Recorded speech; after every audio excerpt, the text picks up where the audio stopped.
In this video, we're going to generate an HSS payload from a single binary file.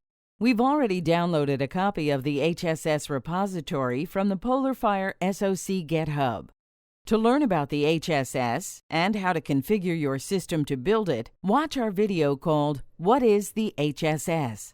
To generate a payload, open the Tools folder, then open the HSS Payload Generator folder. In here, you can find all of the source files to build the payload generator.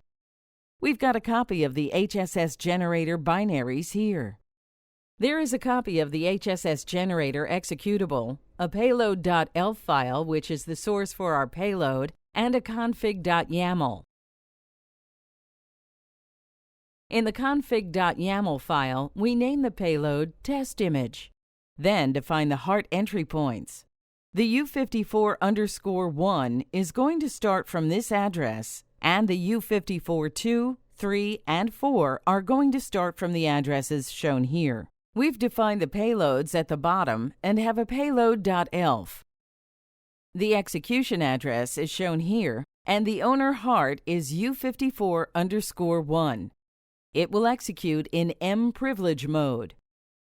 If you have additional payloads, you can define them below. For example, there is a U-boot payload defined in a test folder. Its owner heart is the U54_2. The secondary hearts listed are the U54 3 and the U54 4. It's going to run in privilege mode S. Once you've created a config file and have your payload files in the appropriate locations, open the command line. To execute the payload generator, call the executable HSS Payload Generator.exe and pass the arguments -c and the name of the config file, for example config.yaml, and the desired name of the output binary file, and press Enter. Once this is run, the image name will be displayed with the output binary name. The binary will appear in the same folder as the script.